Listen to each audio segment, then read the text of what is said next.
Got my first surgery done by a different doctor. And you trust your doctors. You're coming out of that surgery. This is terrible. I was in bed for a month. I don't have my natural gap. Hopeless, scared. My mom, Ashley, I found your doctor. There's so many other women probably dealing with the same situation. This can be fixed. You fixed it. Oh, I want a beauty that will give me that glow. The kind of body that'll make them say, whoa. Get it right with the knife who slays. Beauty and the blade. Yeah. Get it right with the knife who slays. Beauty and the blade. Get it right with the knife who slays. Face and body. Welcome back to Beauty and the Blade. I am your co-host, Dr. Edward Park, and I've got two lovely ladies here, both named Ashley, Ashley and Ashley EY Caligiuri, who is a very special guest on our show. We're going to listen to her story and her journey with face and body. But before we do that, I love these. These are always fun to go over. So this one says, hi, this is Jackie calling from Azusa. I love listening to your show, and I have a question about breast reductions. Do you have to have an implant when having a reduction? I want one, but I'm afraid without an implant, they won't look good. Thank you so much. So, doctor, what is the answer? well, that's actually a really, really good question. And when we do the consultation, Francis is a good patient care coordinator, and we actually do measurements on the breast. And just to break it down, if I'm doing a lift or a reduction, what I'm going to do is separate kind of the lower half and the upper half. So a lift and a reduction is going to bring everything up when the breast is low, but it's really important in the majority of times. I always say the implant is creating cleavage.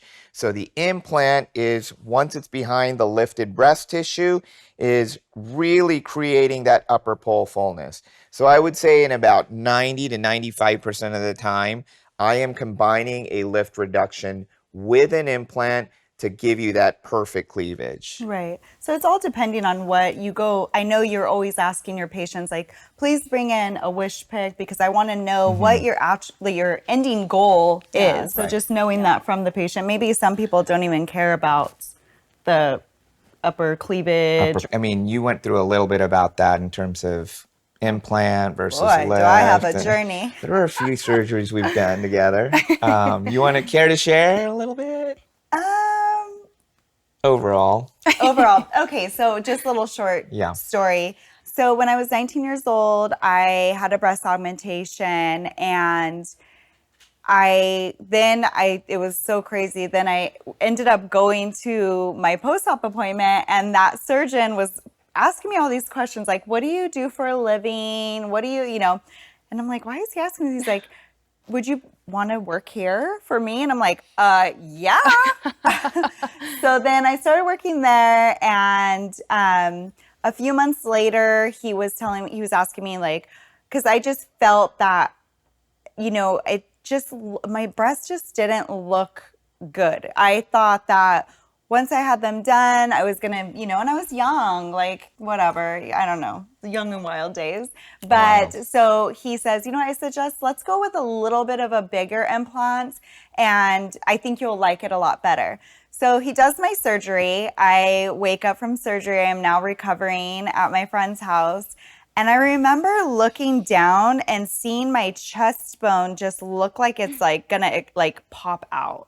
And I was like, gosh, like I must really be so swollen because each breast is like bigger than my head. Whoa. And I'm like, oh no. How many cc's? So then I go back to work a week later, and I look at my chart, and it says 900 cc's. Whoa. So no joke. They're like huge. And quick note, the FDA now stops at 800. So you were, I believe, saline overfilled. Yeah. Right. Okay. Mm-hmm. Seems like it happens a lot. Right. And a lot. Back in the day, yeah. Yeah, and he was actually known to be like the big huge Pamela Anderson like implant look. Right. So then years go on. I end up having a baby, and I remember we were at my friend's wedding in Vegas, and I'm carrying my son, and we're walking through the pool. And there was like these group of younger like guys, and they're like, they had beads and stuff, and they're like, show me your bra or boobs, whatever, I'll give you a bead. And I'm like, Oh my gosh. How embarrassing. They're going to say, I have a baby on my hip, you know? So then I asked my husband, I'm like, you know what? I think I want to take these out, go with a smaller implant. He's like, well, honey, like if we take them out, go with a smaller implant, you're going to have a lift.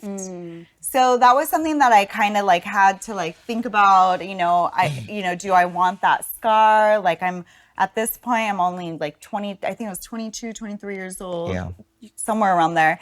And I'm like, gosh, like, I don't know if I, want that. And he's like, well, this is how it'll be. Like, you just bring in like a bikini top or a bra that you would want to hide the scar. And he did like a different little bit of a curve. I don't know, you know the hardest surgery I've ever done. I'm not lying. Let me just tell you. Number one, it's because I'm operating on my wife. That is a little bit of pressure. I'm going to sleep with her every night and hear her results. Yeah, so you better make them look perfect. So I do. I aim for perfection. But I will tell you this, going from downsizing, which is a very common practice right now, we go through trends, surgical trends.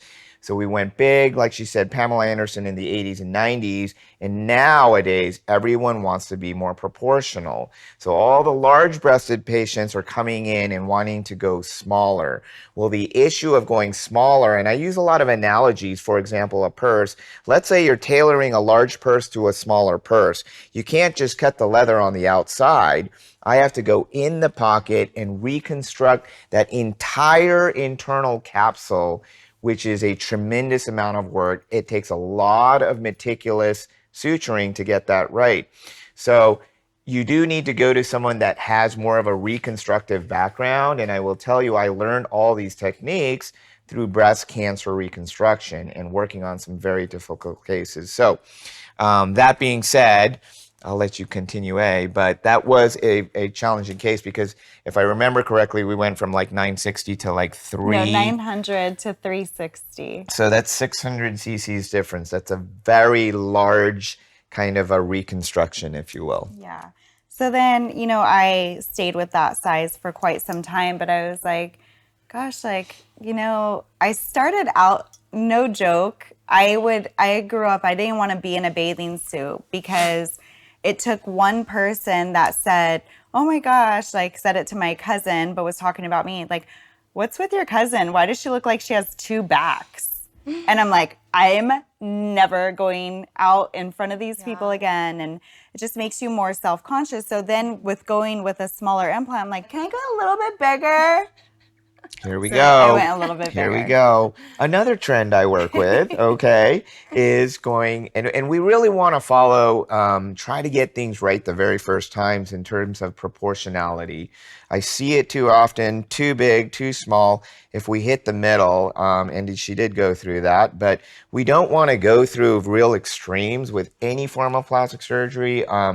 You are going to want to end up kind of more in the middle and being proportional. And I think we got it right. I was expecting my very first surgery to look how they look now. Yeah. I just love, And just a quick comment, as we kind of dovetail into Ash Cali, is that, sometimes I won't get it right. And this is really important, right? I'm not perfect as a surgeon, but what's important is that what is your backup plan? I need to discuss that with you.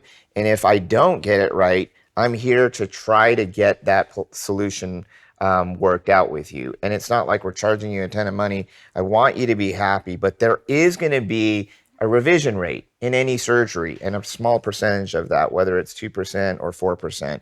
So we did go through that with you. And I even think when Ashley, our guest, goes through that, we went through another revision. But our goal is to get you to your dream body. Yeah. So I hope you're happy, honey. Yes, I'm very happy. And that was my story. But I want to hear yours. Yeah, I mean, it's very similar to yours in a sense. But I, was younger and I didn't really have any breasts either. I was an athlete. I played soccer and kind of was made fun of too. So very conscious of my front. And I also, I'm a personal trainer, online coach. And so that started very early on for me in my career as far as my business now. And when you put yourself out there, people look at your body, they judge, they critique, and you're the hardest critic on your own too. So I'm like, okay, I just want my boobs on. I want to be proportionate. I want to be confident more than anything. I never really wanted to go large and be in charge type situation, but I just wanted to be confident. Yeah. So I got my first surgery done by a different doctor. And I remember coming out of that surgery and there was nothing as far as like sizing, like what you were talking about. And you know, you trust your doctors. You don't really know. A lot of these people, myself included, are naive going in here wanting to trust your doctors. And I was so excited and I'm trusting his word and I want to do saline. He just mentioned that he's going to have to do 100 cc's more than whatever I wanted. And with the little bra that I had on, they didn't look big. So I'm thinking like, oh, okay, like whatever, you know, you say. I remember coming out of that surgery in so much pain, I could hardly breathe. Like I would look down and like, just like you thought you were just so swollen. I'm like, my gosh, this is what it really feels like? Like, this is terrible. Like I can't barely breathe. Like the ride home from Newport to, you know, Rancho Cucamonga was just like a headache. It was just so hard. I was in bed for literally a month. I could not really do anything. And I'm like, this just didn't feel right. But still just trying to trust the process and everything. So long story short, comes to a year and I'm like, okay, this is just, I don't feel confident. There's something wrong here. I ended up going back to the doctor who I had the surgery and was just saying like, listen, like this implant on my left side is so large and it hurts. And I don't have my natural gap in between my breasts. Like this doesn't seem right. Can you talk about what implant size you went with real quick? Yeah, so it was saline, and gosh, I think it was like around 650. Oh, so I was an that's a A good cup. size. Yeah, so I was an Good A cup, probably as big as my palm, you know, a little handful, but nothing, you know, where, I mean, I was like, dang, that's huge, you know? And I'm like, I'm not even trying to put like a bra size on because, you know, I think it changes with the CCs and all that. How many years ago was this? Geez, this was back in 2019. Okay. So that's when I first had my first surgery, because I remember it was like right before COVID. Had that surgery, went back to him a few times, and I remember I drove back to Newport area where he had his surgical spot at. He was actually telling me it was my fault. Oh. And I was like, there's no way this could be my fault. How is this my fault? And so mentally and emotionally, that just took the biggest toll on me, because here I am wanting to be confident, have breasts, and feel this new version and what so of myself. And now he's kind of crushing all of that. And now I feel, you know, hopeless, scared, in pain, all of these things. So I ended up going back to a doctor that I previously had consultations with, and he just was straight out just said, hey, listen, I've never, you know, had this happen to any of my patients, nor did I have to correct it. It ended up being that I had somatia. Somatia. Can never get that word right. Oh my goodness. It's okay. I can't either. It doesn't matter how many times I practice it. So basically meaning like the implant was going inwards and I had like a boob tube. And like a uniboob. And it was so embarrassing. So I mean, you can only imagine all of the emotions and everything that goes through your head as a woman too, and being in, you know, putting my body out there and like, you know, being a personal coach, I'm like model, all these things. I'm like, oh my gosh, this is so, like, I feel more insecure than I ever did before. So very hopeless, very scared, didn't know who or what to turn to until my mom was having her facelift, tummy tuck, gosh, I don't know, all of these things. And she was like, called me up out of nowhere. And she's like, Ashley, I found your doctor. It gives me chills right now. And I'm like, what do you mean? And she's like, we're gonna get your boobs fixed. Like, I found your doctor. He's here in Upland and his name's Dr. Edward Park. And I'm just like, when can I see him? I call immediately, had a consultation. And if I remember correctly, I literally was just in there crying and just so grateful that I like came across you guys, because from a genuine experience and from my heart, like I am so grateful that not only care for your clients, and it can even put me in tears right now, because it's like, there's so many other women out there that are probably dealing with the same situation and don't know where to turn to. And that's why when you asked to be on the show, I said, absolutely. Like, I want this testimony to be so powerful to reach other women out there, because this can be fixed, and you fixed it. And you've brought my confidence up a whole other level. I'm so excited with my breasts, and like, I just don't know what else I would do. Like, I was so lost and confused. And so you had saline to begin with? Yes. And then now what do you have? So we switched to silicone, which I was grateful for, because they're like smaller size, right? Yeah, I was gonna Yeah. say smaller size. Like they're just more, like I was saying, like proportion Right. to my body. It wasn't like we're going crazy. You know, everyone compliments me on my boobs. Like when I'm on sports bra and this, that. Like I'm sending so many people to him. Oh, yeah. But I did do my first competition show with WBFF, and I won my show. I was really excited about that. So thank you. Awesome, Sponsored by Face and awesome. Body.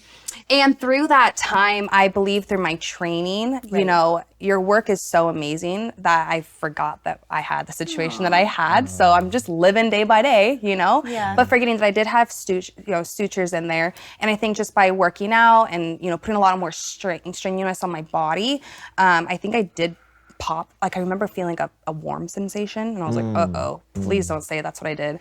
So I call Fran. Because Face and Body, everyone's just family. We're close-knit over here, and I absolutely am so grateful for that. But I'm like, girl, we're FaceTiming. I'm showing her my breasts. I'm like, there's something wrong. I just don't know what it is. Yeah. I know you wanted to wait like a year and all this. And I'm like, fine. Like, we'll wait. And I remember I came back from Nashville, and that's when I was like, all right, there's something wrong here. And so that's when we went in the second time, and you kind of saw that it was my fault. I broke the suture. No, I wouldn't say that. But life to happen. And now, you know, I just had my surgery in November. It's almost March now. So I'm 3 months in. I feel great. I'm back to working out. And this time around, it honestly put me in tears when I got home because I love to hear that. yeah, like it really, I can even get emotional about it right now because it's just Don't something. get emotional because I'm a crier. You'll get I'm me just, going. whew! Then he's But gonna you can start really crying. tell Yeah, this but- is like, you know, this is real. This is a real testimony. Like you guys really did help me in many ways than one. And I don't know. This is where I should have been in the beginning, you know. But I'm grateful that it led me to you guys, and I'm beyond excited about, you know. Well, we are so blessed that you came to us. Yeah. But I want to too, kind of go thank you. into, I mean, I think a lot of people, when they're going to have surgery, they're like, you know, the night before, like, what were you thinking the night before your surgery? Or, you know, because you that's a good had question. the issue from the previous. So I just want to know, like, what were your thoughts? You know what? When I first met Dr. Park, I just felt it in my soul that I was in the right spot. Right. So I knew that I trusted you without a doubt. And I was excited more than anything. I mean, it's surgery, so obviously, you know, there's a little scarce there, but I'm all like, you know, it'll be fun afterwards. I'll be loopy and it'll be funny and we'll make fun of myself, you know, whatever. But I was more excited to see what was going to happen from there. And I was open-minded and I was just trusting God. You know, I prayed about it and I just, like I said, I felt it in my soul and I just knew that I was in the right spot, the right time. And it was funny because the doctor that I originally was going to go to was there, and I was like, oh my gosh, she's like, oh, you're in the perfect spot. So it was just confirmation everywhere where I was at, you know, because for him to be so honest and genuine of saying, hey, I can't fix this, I can't, you know, I've never created this, that I respected, you know, and because obviously the doctor that I would say botched me. There was none. It was just more, in my eyes, I felt it was just a money thing, you know? And so when you come to somebody who genuinely is looking out for not only your best interest, but you know, what you want too. In my case, it was like, hey, I want to feel confident, redo these babies and, you know, feel myself. I felt that. So I was really excited. Went through that, just to go over some of the details, as she mentioned, symastia, which is when the cleavage does kind of elevate, and again, the implants look like, or the breasts look like they're connected, is a very, very rare complication. And so one of my questions I was going to ask you is, did you go back to the first doctor, and I guess you did mention, like they said, he might have said it was your fault, which is awful, by the way, but did he offer a solution or like, hey, this is how we would fix it, or any of that? Nothing. I mean, he literally just said, this is your fault. Like, there's nothing we can do, kind of thing. Which is a blessing, you know, because it's like, to be honest with you, I really didn't want to kind of go back underneath, you know, and have him open me up. Go to that particular practice out in Newport, you said? So I was originally going to go with a doctor named Dr. Troy Andreasen. I had an old client of mine, and, you know, not to get too much in detail or throw anybody out underneath the bus because that's not my point of it, but really I got scared of going in. This lady spoke me out of it, got me all scared of going to him, and I didn't even understand why, but I was young and naive, and so I was like, okay, like, she's like, go to this doctor, we've been in this practice for so long, et cetera, was giving me all of these crazy stories. So that's what made me turn to him, young and naive, not doing my research, all these things. When I went there, I was trusting everything that she was telling me in that moment, and was like, okay, well, I'm trusting the whole situation, you know? But as time went on and things went on, I was like, this is just not right. Like, just morally as a person. And I mean, I left this part out. I don't think I ever even told you, but right before I was gonna go into surgery, my dad and him kind of got into it. My dad's really? like, he's like, these are too big, you know, all crazy, like, I'm like, what, Dad? Like, I'm an adult, like, leave me alone, calm down. You're getting them all riled up. Like, it was a whole thing. And I just felt like it was, honestly, looking back, like God shots, and just saying, hey, don't do this. And I just wanting so bad, you know, like you're saying, like, I just wanted my confidence. Like, I was self-conscious for such a long time. It was just something I was just like chasing, you know, but also not staying present in the moment and trusting the whole situation. So it ended up you the way brought it up did. a lot of, you know, and I think that's what we try to do. I know Ashley and I, when we have consultations, I think the number one thing we want to develop is that trust that you're talking about. But that isn't the only thing. I think it's also very, very important that you understand the entire plan, and nothing to your fault, but a lot of the times us surgeons are saying a particular plan, you should be this size and this is how we should do it. I really encourage patients to kind of ask a lot of questions. I really try to listen. And as far as sizing, I think that is a fundamental thing that I really want the patient to see their size on a picture or a visual so that we are on the same page. And I think one of the mistakes is exactly that argument is, here's the surgeon and dad kind of saying this is too big. Well, immediately, if there's kind of a miscommunication, sizing is everything. And clearly 650, I would immediately look at her and say, well, that's just a little bit too large. So I think that initial judgment by that surgeon was a little bit extreme. But I mean, clearly the results spoke for themselves. Yeah, so we did go down to a more proportional size. I believe you're 390 or 4-ish? Yeah, somewhere like, or I believe. Yeah, right around. I have no idea. I was like, I'm happy. Like, whatever we're What's at. that, Fran has it. Yeah, we're right about 410, 400. Yeah, that seems like and but I think once again, you know, the way I do sizing, just to kind of go over, if you are going to do a consultation, by the way of which, call us at 1-888-900-9065, 1-888-900-9065. I'm going to spend a lot of time sizing, and I go through a trilogy approach of sizing. There's a science behind it. You need to be measured. So we're going to do 3 specific measurements on the chest so that the diameter of the implant fits the diameter of the breast. That's step 1. Step 2 is your surgeon should be artistic. The way I do artistry is by looking at many, many photos and visuals. This communication is so important. Your D cup and my D cup could be completely off, 650, 400. So I go through a lot of pictures.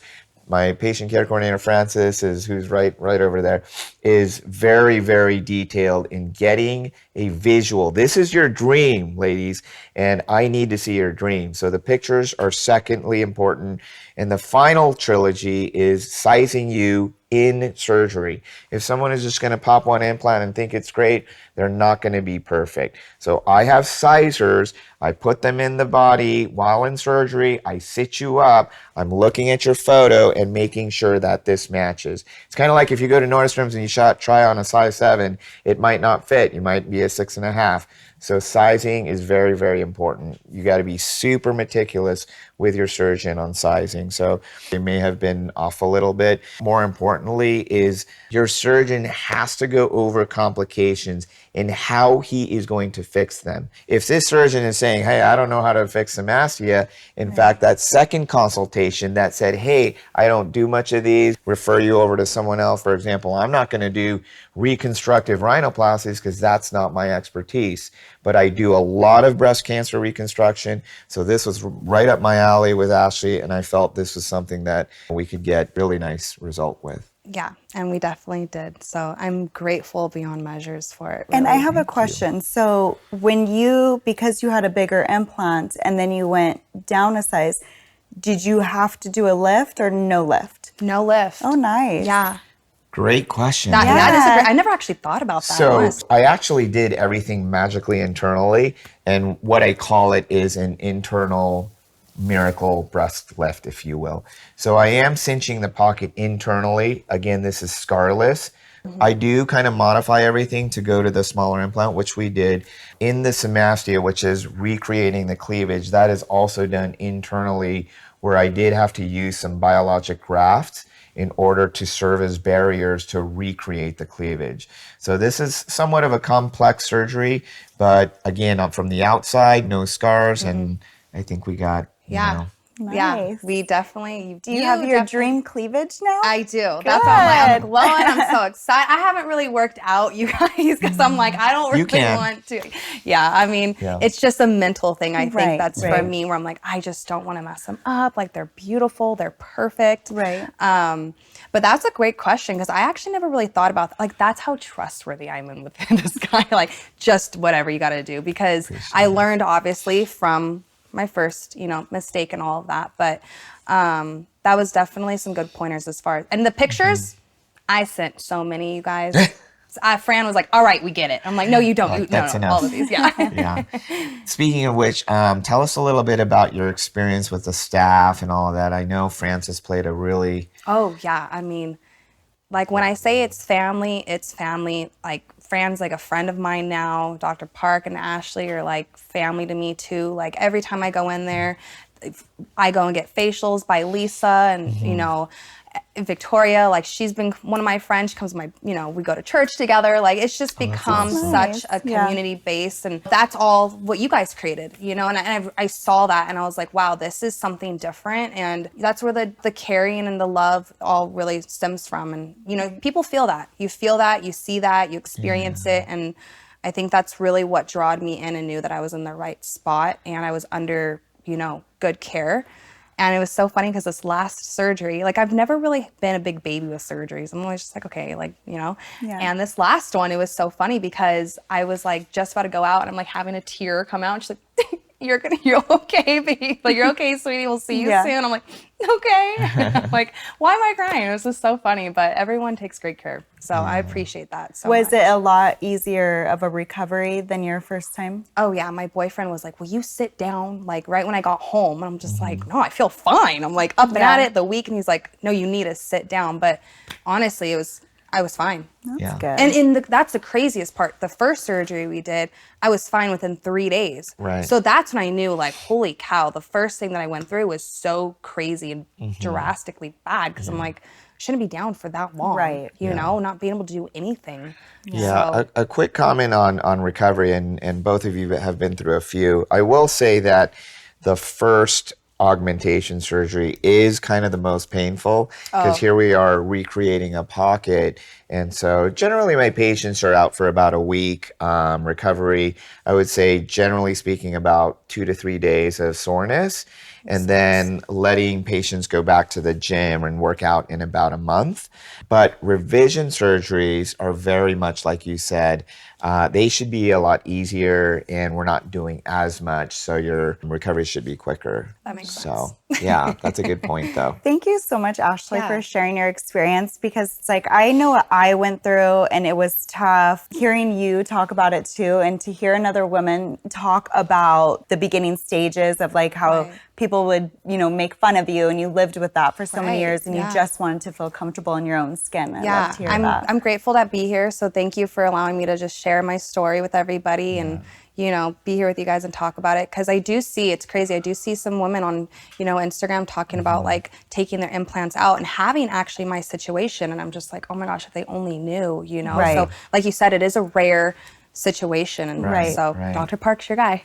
Thank you. I just want to do a quick shout out for her, Ashley is, her IG is at @ash_Cali, Yeah. ASH_CALI. She also has a website, thefitandfierce.com. Again, a WBFF pro card. If she trains me, I'm going to get buff. And I think I will call her. We'll do kind of a joint We'll do it session together. with her. Yes, it'd be so fun. That would be fun. And if you want to have an appointment with Dr. Park and check out our office, please feel free to look at us on body.com. Or follow us on our IG at Face and Body Plastic Surgery. Feel free to call us at 1-888-900-9065. Again, 1-888-900-9065. We'll see you next Sunday on Go Country 105, Beauty in the Blade, where beauty begins. I think you guys are cute when you start vegan. Oh my God.